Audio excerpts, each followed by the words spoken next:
Hey guys, welcome back to my channel, and for those who are new here, I am Psychic Bella Love. Make sure, if you haven't already, that you subscribe to the channel because I do have new videos dropping every day this week, and we will resume going live this Saturday, April 8th. I will post the time on both my Instagram stories as well as my community tab, probably sometime midweek. And I am so happy that you are here. Also, make sure that you look in the description box for the link of my actual Instagram because somebody likes to make new accounts pretending to be me. Happens to all of us psychics all the time, but my real account has 160,000 plus followers. And I only accept readings through appointments on my site. I don't go around DMing people saying grand rising and offering them. Anyways, also, if you did want to book a reading, you can use code EASTER to get $15 off any appointment, excluding new client specials and emergency readings on the site through the end of this month. And I do tend to have my whole month booked up by the middle of the month at the latest. So if you did want to get on the schedule, do so ASAP. So this one's going to be kind of wild. I saw a blind on Crazy Days and Nights, and basically it was saying that Chloe Bailey was the one that pushed to go solo, and that apparently they were only trying to have her just do some singles here and there, but she wanted to do the whole debut album. It even insinuated that she hooked up with Jay-Z to make that happen, and that's one of the reasons why she's being sabotaged by Beyonce, and that she's going to end up deeply in debt from all the big features that she had on the album. And then in the comments, people were saying it's well known that she's Jay-Z's protege actually and not Beyonce's, and that he's supposedly kind of taken her under his wing, and that everybody knows that they've been hooking up, and that he's gonna bail her out so that she doesn't get dropped by the label for underperforming. So I wanted to take a look at this because, listen, when it comes to Hollywood, you can't put anything past people anyways. And sometimes the things that seem like they should be true aren't, and sometimes the craziest stuff turns out to be true. And, you know, while we love Chloe, it was like you just never know with people. I'm not saying I think she did or didn't. I wanted to see what Spirit and the cards have to say about this. Oh, and then one of the other comments said that she's both of their plaything, which if you watched one of the videos that I did recently on Beyonce and Jay-Z's relationship, it did come up that she likes women as well, which I think people kind of figured out for a long time. So let's see. Spirit, how can you tell us about Chloe Bailey and Jay-Z? Thank you. I never assumed or even would have guessed that she was hooking up with him or any of that was going on. I mean, you know, we all know Jay cheats. We all know that he doesn't really, he kind of just does whatever he wants. So it's like, let's see what the cards have to say.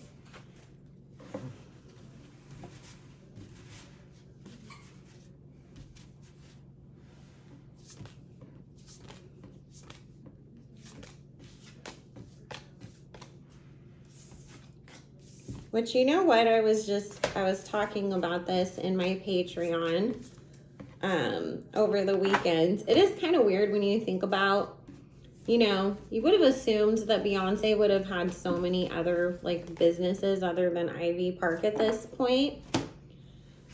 And especially since Jay-Z is so known as Mr. Businessman, and he's always got a new one that he's creating, putting out, you know, whatever, that it is kind of interesting that, like, she hasn't, which if you do want to join the Patreon, that is the only place that I accept requests for celebrity readings at the appropriate tier. If you ever wanted to know about the Illuminati and certain conspiracy theories, I cover all of that over there. And I go live every week, and we have completely exclusive content that is not at all ever posted over here. And usually I would do a reading like this over there. So let's see. You know what's funny? As I was like shuffling the cards and pulling them, I heard, don't be surprised if we don't get some sort of announcement that first Chloe, but then later Hallie as well, like end up being managed by Rock Nation instead of Parkwood. And I do feel like, you know, there'll be some explanation about like, oh, well, Parkwood's undergoing like a reconstruction as far as, you know, who's in charge and trying to, you know, basically switch around the whole entire structure of the company itself as the reason.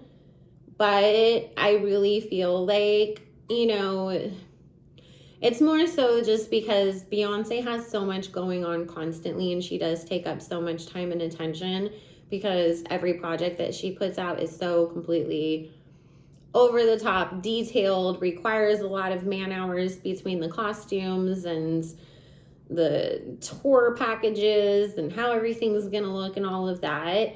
That Spirit saying it's just kind of like we don't have the time and resources really to truly manage other people anymore. So there's that. Okay, now let's see what else is coming up here. I don't get that they're hooking up. That doesn't come up in the cards.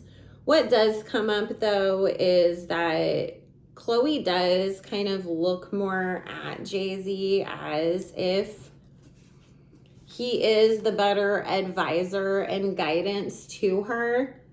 And she does feel like, you know, if I was under his management, if I was able to work more with him, I would have, you know, more money, access, opportunities coming my way. The other thing that Spirit's saying is the industry was always going to separate these two. So this wasn't Chloe pushing for it. It was definitely always the plan from the industry of let's separate you guys, create separate careers for the two of you, and kind of test the waters and see how the general public accepts the two of you as separate entities instead of just always the duo that you have been, you know, known to be. And so that those two things are not entirely true.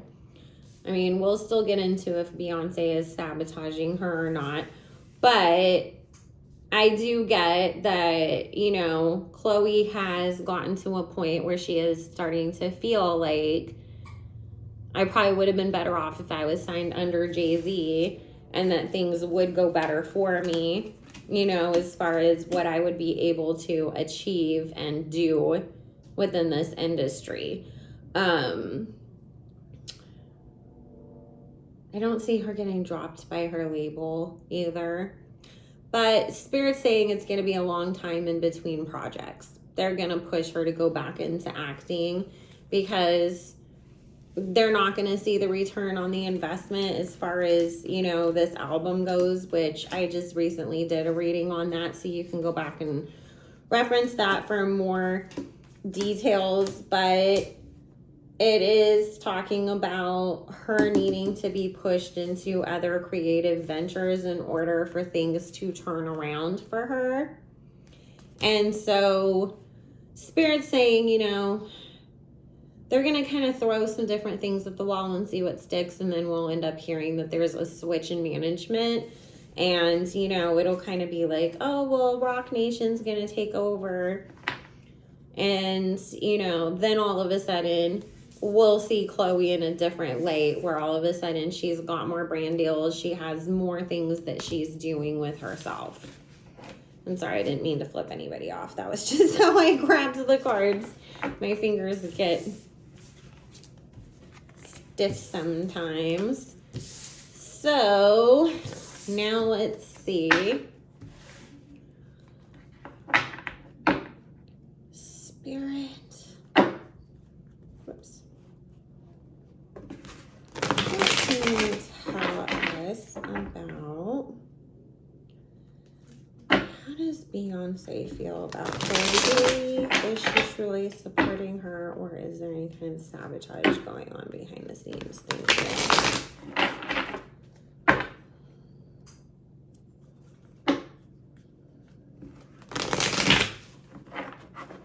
I mean, we know Jay and Bay are not above blackballing people. We've more than covered that, and think other people have definitely exposed it, especially as of late. So, let's see.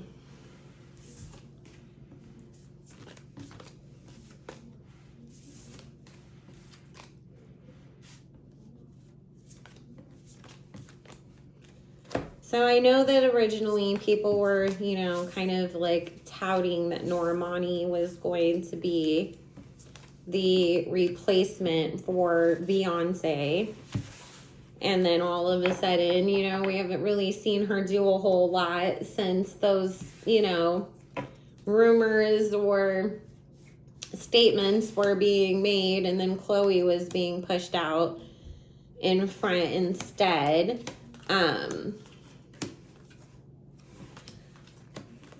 So the thing is, you know, number one, I think it's ridiculous to ever call somebody, especially, you know, like how people were saying, like, Ariana Grande is Mariah Carey's replacement. You can't replace somebody who's reached a status, you know, of being super high up within the industry that has accomplished everything. You know, Whitney Houston's never going to have a replacement. Mariah Carey's never going to have a replacement. And it doesn't do any justice to the person that they're comparing to them, because they're always going to fall flat and they don't get to be their own person. So I, you know, I'm not a huge fan of people saying, you know, or insinuating that, first of all. But let's be honest, Beyonce is never going to let anybody replace her in the first place. But also, the plan has always been that they were going to put Blue Ivy up next. And it was going to be this sort of passing of the torch moments when she is properly trained up enough and of age. And so what Spirit is saying is, you know, Beyonce definitely didn't appreciate that people were insinuating that Normani was supposed to be some sort of replacement for her. So I hate to say it, but I do feel like there was like a holding back that happened behind the scenes. Jay made some calls, you know, to people to let's not promote her and let's push Chloe out. And of course, Normani had other things going on in her life that sort of, you know, forced her to have to take more of a backseat anyways. So it was like perfect timing. While she's over there doing that, we can, you know, position Chloe to take this spot that's open, because the industry definitely was looking for the new girl, you know, that was going to be that girl that can kind of do everything: dance, sing, do pop music, do R&B, be the, you know, feature voice doing the choruses on different rappers, you know, albums and everything. And so Chloe definitely got pushed up into that spot. And what Spirit's saying is that there was this concerted effort that we're going to have Chloe sort of hold down that spot if we can until Blue's ready. And then all of a sudden, you know, we're going to push Blue over her. But it's not working out the way that they intended, because the general public is just looking at it as you know, this isn't who Chloe is. This image that you keep pushing for her isn't working. They're not supporting it. So therefore, trying to have her hold on to this spot until Blue is ready isn't entirely working. I don't get that she's necessarily gone and sabotaged anything out of jealousy, but more so that Spirit's saying she didn't put her whole entire effort or push her team to fully do everything that they could to support Chloe and to create the right image, branding, marketing, all of that stuff for her as well. So it hasn't worked out the way that anybody has intended so far, but she's not sabotaging her on purpose either, which is good to know.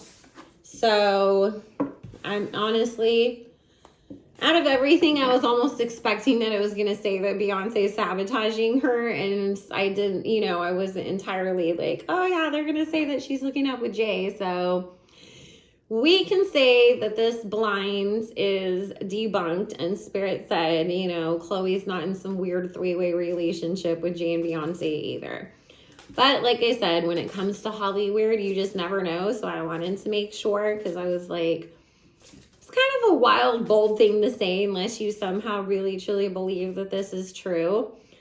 But again, when it comes to any of the blind gossip sites or, you know, any reader-submitted blinds or gossip, you're only as good as your source anyway, so God knows who told NT Lawyer that, but debunked, so we can still like Chloe, I guess. I'm still rooting for Chloe. I still want her to figure out who she is, her sound, all of that, because she has so much potential. I do like some of the songs on her album. Let me know what you guys think of it, because I think the last time I did the reading, her album wasn't out yet. So did you guys listen? Did you like it?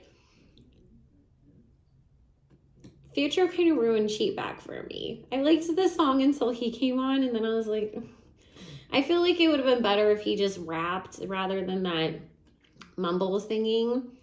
But as far as the rest of it, you know, I think that she had some good little bops on there. I think that, you know, some of it could have been better. The one issue that I had was the mixing with a lot of it, because at times, especially on songs like Body Do, the background music is so loud that you can hardly hear what she's saying, and it's supposed to be that the, you know, the vocals and the music are not supposed to compete with each other. They're supposed to complement each other. And so I was getting kind of more distracted by the beat than being able to really focus on what she was saying. But that's just me. Let me know your opinion. And like I said, I'm still rooting for her. I still really like Chloe. And make sure you guys are subscribed, like the video, do all the YouTube-y things, and I will see y'all again soon.